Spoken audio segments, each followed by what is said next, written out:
Hello, and welcome to this week's episode of Exceptional Stories and the People Who Live Them. I'm your host, Steve Dover. I'm a special needs advocate and the father of two special needs sons. This is a faith-based, in-depth conversation-style podcast with and for parents of special needs children.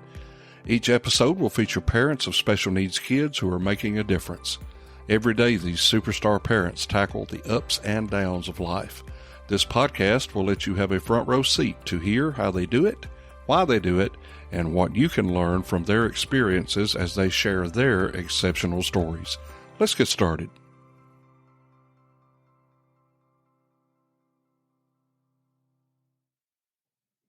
We will join our guests momentarily, but if you would like to support our podcast to help it improve and be heard around the world, we have created a way that you can do just that. Go to the podcast website at exceptionalstoriespodcast.com and click on the support button on the homepage. For as little as $3 a month, you can support this podcast and keep it available. There will be no pressure, and you can stop anytime you choose. So go to the show website now, exceptionalstoriespodcast.com, and click on the support button. And now, let's meet our guests. I want you to meet some very dear friends of mine. I have literally watched these two kids grow up, watched them get married, and now they're parents. They're super talented, and they have an awesome story to tell. In a nutshell, they're just good people. Kendall and Sadie Teague are my guests today. They're the parents of Jackson Lee Teague, and they make their home in Scottsboro, Alabama. Now, Scottsboro is known for two things: unclaimed baggage and Jackson Lee Teague. That's right. Kendall and Sadie work as worship pastors as well as working with the youth in their home church in Rainsville, Alabama. And I am so glad to welcome them to the Exceptional Stories podcast. Kendall and Sadie, thank you so much for being on here. Sure is good to see you again. Absolutely. We appreciate it very much. We had to jump a hurdle or two to get this going, but we finally got the calendars worked out, and so glad to have you guys on here. We've got a few shows in the bucket already, but this one is going to be totally different because your story is different than anybody else's because of the diagnosis that's involved in it. And I'm going to hand the ball off to you guys, let you introduce yourself and tell your story here. But I just wanted folks to know this is going to be different than anything else that we've put out so far. And I think folks are going to be blessed by it. They're going to be inspired by it. And so let's just put them in a car with us and take them down the road and get them introduced to what life is like at the Teague house. All right. So long story short, to get to present day, I was diagnosed upon birth with a genetic rare skin condition called Epidermolysis Bullosa. It's a very scary looking word. So my parents at the time of my birth had no recollection of this skin condition at all. And neither did the hospital that I was born at. So I was transferred to Eggleston, which is now Children's of Atlanta. And I was there for 63 days due to the super rarity of the condition 27 years ago. So now to present day, when Sadie and I found out that we were expecting, we were told right up front that, hey, there's going to be a 50-50 chance that your child will have this skin condition. Okay. So it's really one of those things that we couldn't prepare for. And I think not knowing ahead of time may have helped us, because I think had we known, we would have just been in a panic mode until he got here. But if we wouldn't change anything at all. It wouldn't have changed anything. Because there's nothing that can be done prior to birth. And with Jackson's condition, and with the condition in general, when the baby is born, the skin, there is evidence there of the condition, but it's not as it progresses within the weeks and the months to come. So there's really nothing that can be done to begin with. Okay. For the folks that aren't familiar with that, I wasn't until I met you guys. I know nobody else that has gone through this, has this. You said it was a rare genetic skin disease. What is it? What does it look like? What is it? Basically, the scientific side of it is there is a protein that defines the thickness of your skin. We all know as people get older, their skin becomes thin. It's that same protein that begins to deteriorate with age. But in this case, the chromosome that gets mixed up is causing a protein defect, which causes the skin to be super thin, very fragile. And upon friction of any kind, it causes blisters, causes tears in the top layer of the skin, which requires much medical attention, especially in the very early stages. You know, that we're thankfully and very prayerfully seeing the end of those very early stages. So just a diaper, changing a diaper could cause a flare up. Yeah, there was, I would say for the first 2 years, if we were at home, there was no diaper in play, no anything, because that's what we had to do to make sure that we kept as little friction as possible. Yeah. We had to be very, very careful and very strategic with clothing, blankets, anything of that nature that touches skin directly. That local families don't think about. We had to think about something like that. Yeah. Well, I just sitting here, I thought about crawling when he was learning to crawl. Yeah. Did that present problems? We figured out ways to get around. Yeah. So he did a little scoot on his butt. He would either scoot or when towards the end of him crawling, before he got to begin walking, he would actually bear crawl and never allow his knees to touch. Yeah, it would avoid the friction on his knees. Okay. Still is. Yeah, that's what I know. Yeah. So one thing with the condition that with the bear crawling scenario, the hands and the feet become very calloused. Yeah. So that's the first part of the body that kind of doesn't have issues. Okay. When his hands and his feet finally calloused, then he was able to do the bear crawl and avoid that friction on his knees, legs, etc. Yeah. Okay. But I would think after he got mobile, after he got walking, you introduce shoes into the issue, then you've got issues maybe on the top of the foot. Yeah.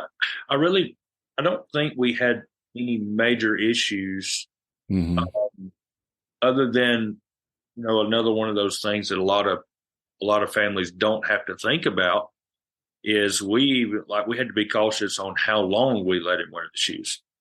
Because if it was short amounts of time, we could get away with it. Yeah. And it's just one of those things that the entire condition is a progressive condition. So we're, he just turned 4. So here we are, we're getting out of the woods of the severity of it. Now granted, we still have to deal with everyday care, but sure, we're out of the very touchy-feely, touch-and-go type situation to where, hey, we don't have to watch stuff as much now, and we're thankful for that. Okay. But yet there's a lot that a lot of other families don't understand, and it's one of those situations you don't understand unless you've been there. Absolutely. And Ken, you said you were born with this, so you were familiar with it. You kind of knew what to expect. I'm sure every case is different in severity or whatever, but you still kind of had an idea of what those first few years are going to be like. Um, Sadie, what was your thought process when this started? Because you had never been through this, and this is your baby. So what's up with that? Yeah, it was all new to me for sure. Me and Kendall, we had talked about it, prior. And he had a bunch of pictures and stuff from when he was little that I got to look at, but Mm-hmm. we never really talked about it much in detail. Even when we were expecting, we knew that it could be a possibility, but that wasn't going to change any of our decisions. Yeah. But yeah, his parents have definitely been a wealth of knowledge for me, just from, being in my shoes as a parent. They helped me a lot with how to care for Jackson. So we're grateful for them for sure. Oh, absolutely. Absolutely.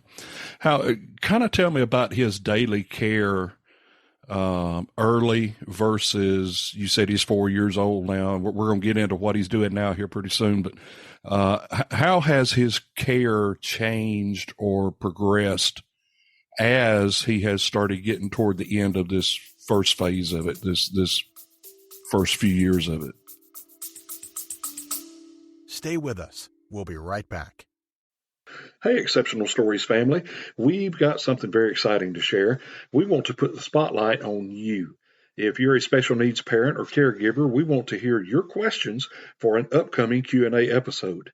Send in your questions via email to exceptionalstoriespodcast@gmail.com or leave us a 90-second voice message at speakpipe.com/exceptionalstoriespodcast. We're diving deep into the most common pain points faced by special needs parents, and your input will shape this crucial conversation. I can't wait to hear from you. Let's make this Q&A episode truly exceptional. Yeah, in some ways it's changed, but some ways it's the same. When he was smaller, we did have to wrap each arm and leg individually with gauze and stuff. We actually had to wrap each finger and toe individually to avoid webbing and stuff. But now it's similar.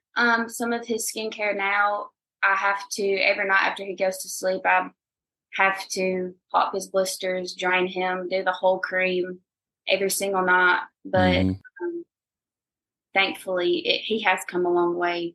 And he just started preschool a few weeks ago. I saw that. Yeah, I've got some questions about that too, because I was like, oh my goodness, we got to talk about that. But Kendall, with your case, you're 27 now, I think 26, 27 now. Yeah, you're old. Hush. I got socks older than you, son. Don't say that. How is EMB manifested in you now versus maybe your teenage years or maybe preteen years? How has it progressed as you've reached adulthood and further on? Really, I would have to say I've not seen much of a change in probably, I would say, the last 10 to 12 years. Okay.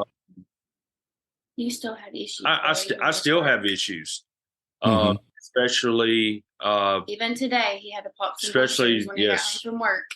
Especially the summertime. Yeah, the summertime is torture for this condition because the heat causes sweat. Sweat causes just everything. Sweat carries all kind of just junk, and so. In with the wounds and stuff like that. We love fall in this household. Yes. But really, absolutely. I would say like the last 10 or 15 years, I've really not had a change, but my side of it is literally as minimum as you could probably imagine. Okay. With this condition, and probably, like I said, I've probably been at the stage I'm at now, probably 10 to 15 years, but I would say close to Close to right at probably 20, 21 years, I've kind of self-maintained every bit of mine, my personal self. Okay. So it's, I really don't ever have anything major, unless I do something stupid that causes something. Go to the beach and take your shirt off. Yeah, something like that. Yeah. Well, this. Well, you did it to yourself at that point, right? Yeah. Yeah. Well, let's take a break here real quick, and then when we come back, I want to explore Jackson in school, and I see pictures every day of that little rascal, and it looks like he's adapting pretty good. But I want to find out how it's working, how things are going, and what you're hoping to see through all that. So let's take a quick break, and we'll be back here in just a few seconds with exceptional stories and the people who live them.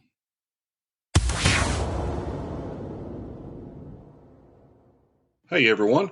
I want to take just a moment to express my deep appreciation for your continued support and engagement with the Exceptional Stories podcast. Your feedback means the world to us. If you've been enjoying our show, can I ask for your help in leaving us a 5-star rating on the podcast platform you use to listen to the show? It would truly make a difference for us if you would do that. Thank you so much for being a part of our podcast journey.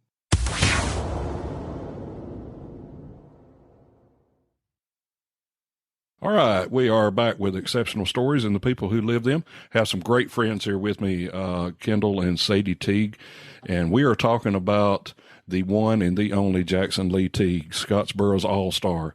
And we are talking about him. He has a very rare genetic skin disorder, and we've kind of touched on that, kind of talked about the first few years, how things, they had to make accommodations and such as that. But probably the biggest accommodation that you've had to make so far, and the biggest leap you've had to make so far, is putting that little rascal in school. In school now. In a real school with real kids, real teachers, schedule and everything. How's that going? It's going great, actually. Yeah, it's going amazing. It's going very well. Which, like you said, it was a huge leap. A scary one. Yeah, very scary. Oh, absolutely. More scary for Sadie than me, because for 4.5 years, she's been with him 24/7, 365. Right. So for her to basically put his care into someone else's hands whom we did not know, has been quite the leap. Thankfully, we had a great meeting with the school nurse. We went over, all of the protocols for his skin. Okay. And he has great teachers, and they are all knowledgeable in his condition now, because all of them at the school, they had never heard of it either. It's super rare to them. Yeah. They had to learn, as well. So. Well, that was a follow-up question that I was thinking about. Obviously, none of them have ever seen it before, probably never dealt with it. So you had to teach them how to take care of him. Yeah. And then you had to trust them that they were going to do it and do it right. Yeah. And I see Sadie posts pictures every day that the teacher sends him from school, and he's dancing, and he acts like he doesn't have a care in the world. And that's got to make you feel better to know that he is adapting that well. But what are some of the things that the nurse or the teacher has to look out for him versus the kid sitting in the desk next to him or sitting at the table next to him? So luckily, and we're very thankful, he goes to Nelson Elementary, and they were actually state funded for what they call a collaborative class. Okay. So he is in a class with basically what this podcast is about, is many kids who are experiencing all types of disabilities, Okay. all types of hurdles. And so he's in a place where he is being able to receive that one-on-one, side-by-side care, that, we were kind of in limbo whether he would need or not. But we were very thankful to be put in that position to where he could have that. But I think the biggest things that, that we had to stress to them is, of course, right now, the heat. Because you can't just turn him loose and let him go play outside for 3 hours. Right. And so with him being in this collaborative class, they don't even take they don't take the class out if it's super hot, if it's super cold, stuff like that. Okay. They actually have an indoor playground. It's like a sensory room. Oh, awesome. Yeah, it's fabulous. He loves I know he enjoys that. Oh, he does. He loves it. And really, I think the heat is probably the biggest obstacle that we had to relay. Hey, this is the scenario that will have to be dealt with on a daily basis. Because at the end of the day, we know he's going to have rough days with his skin, and we're just allowing him to be himself. If he falls, if he jumps off the couch and it hurts, then he'll say, "Hey, I'm not going to do that again." Yeah. So, he's tried several of Plenty those of times. things. Yeah. To say, hey, that hurts. Boy, I'm telling you. Yes, absolutely true. And as we're you mentioned heat, and as we're recording this, we are in one of the hottest weeks that Alabama has seen in a while. Heat index is over 110 in a bunch of places. So the fact that they have that ability to get them out of the classroom, go let them play a little bit, but don't have to put them out and worry about the heat issues and stuff like that. That's got to make you feel better knowing that he's going to get that exercise and get that time, but you don't have to worry about the issues with it. Yeah. I mean, they have been inside all week this week, and I don't blame them. I wish I could have been, but I mean, we have seen a change in his skin from Monday to Friday. Because we were outside last week, but we're not going, like I said before, we're not going to, we told the school, we're not putting outside off limits. We just have to be cautious with the amount of time he's outside. Yeah. The exposure to the sun that he's allowed. So I think really the heat has been the biggest thing. The nurse, who is absolutely incredible, she put together a personalized healthcare plan for Jackson. Okay. That says, hey, if this happens, this is what we do. If this happens, this is what we do. And they've been super good with us. Like, they've told us if he were to fall and just, have a bad issue with his skin, Sadie's allowed to go pick him up, bring him home. So we're very fortunate to be in the spot that we are in, especially, because if we would have kept him out of preschool and threw him just straight to kindergarten, then we wouldn't have these options. Right. So we're very, very thankful to be in the position that we are in with his school. Great staff, incredible teachers. We're very grateful for. Sounds like it's a perfect fit so far. Yes. Yeah. Let me ask you a tough question. What has been the most difficult part of raising Jackson with this so far? You want to go first?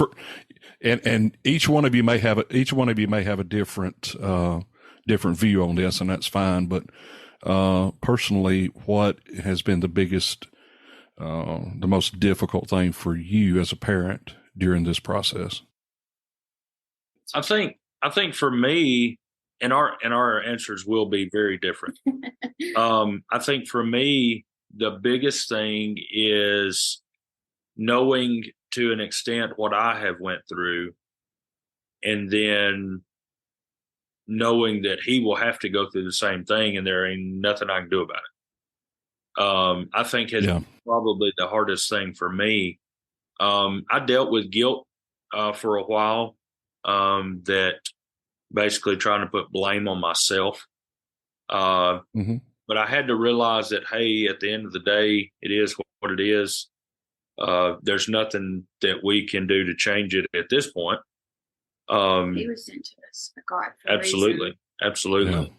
And I had to get past that. Hey, this is my fault, and realize, hey, we're at this point now, so we've got to make the best of it and give him the best life possible to excel in whatever he wants to do.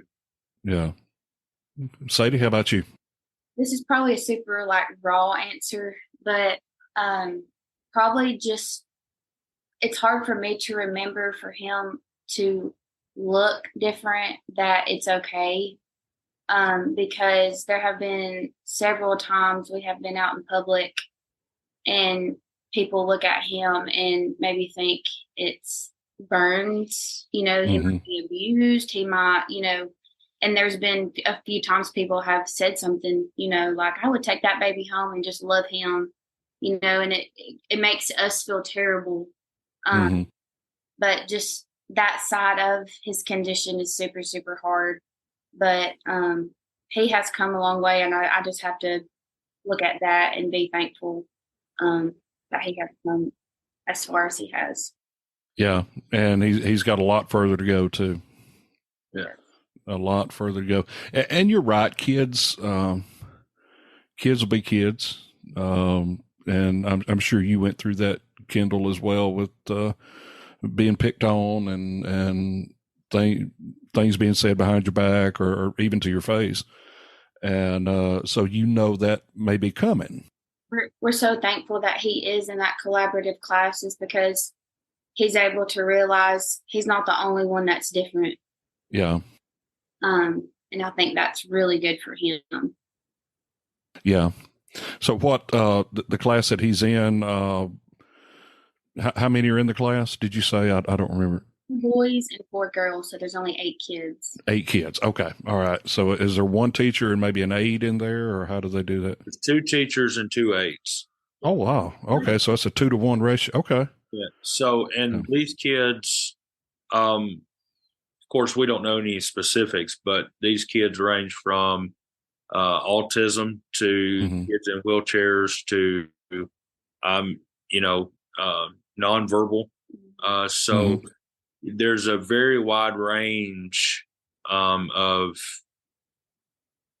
disabilities that these kids have. And so, like Sadie said, I think it's great for him to know he's not alone, because I grew up, I mean, if you want to put a label of normal and not, I grew up with a class where I was the odd guy out. Right. But, I had several friends that, had I stayed in public school my entire career of school, we would have went from pre-K to high school graduation together. And some of them are still some of the greatest friends that I have. And so I know that will be the same case for him as well, that, whether it be this class or, beginning next year in kindergarten or whatever, there'll be friends that recognize him as just a normal kid. He's just right. He's just Jackson. I went back and found a picture. The best I can tell, it is the only picture that I have ever made with Jackson. Oh, and he was in a stroller. He was laid out in a stroller. I mean, he was chilling, and he was. I put my arm up on the stroller and I was smiling, doing the pose, and stuff like that. And he is mean mugging like you wouldn't believe. He would as a baby. He He gave quite the looks. he was, he was, oh God, probably 4 or 5 months old, I guess, something like that. I'll send you the picture and you'll remember where it was taken and what was going on at the time. But yeah, I went back and found that, and I was like, if both of us only knew where he was going, yeah, from that point. That's right. Yeah. Amazing. Well, let me ask you this. I've asked you what was the most difficult in the time that we've got left. What has been the most fulfilling part about raising Jackson? What a question that is. I think we actually just talked about this today. I think for me, I took off a day a week or so ago and took him to school and picked him up. And I really think the most fulfilling thing that I've heard in the last 4.5 years was his teacher. First words out of her mouth was, Jackson has such a servant's heart. He always wants to help. Whatever they ask him to do, he's always game to do it. And commended Sadie and I for what we have done. Mm-hmm. And that's what I told her. I said, yeah, we've obviously had the hand in doing that. I said, but at the end of the day, if you're not helping someone else, then you're not fulfilling what we're on this earth to do. Yeah. Yes. I think for me, that has been the most fulfilling thing of the journey thus far, is hearing, a teacher that's only known him for 2 weeks realize the heart that he does have for others. Yeah. That's cool. Sadie, anything to add to that? A mama's look? So to that, he took my answer is the same. He's awesome. An amazing dude. I'm blessed. Awesome. Yeah. Well, let me do this before we get out of here. I've got to look down at my notes here for just a quick second. How has raising a special needs child impacted your family dynamic? And I'm talking not just you two as husband and wife and mother and dad, but I mean, obviously, Kendall, your side of the family is familiar with this process. They've walked down this road before, but Sadie and her family are totally new to this. Right. And how has that family dynamic worked with you guys? So like you said, for my family, I mean, all of my family has known about this for, right at 30 years. Mm-hmm. So that side of it has kind of in ways felt like a breeze and took a load off of us. Mm-hmm. Because, there was not a whole training, I guess you would say, that we had to go through. But Sadie's family has absolutely been tremendous with wanting to learn.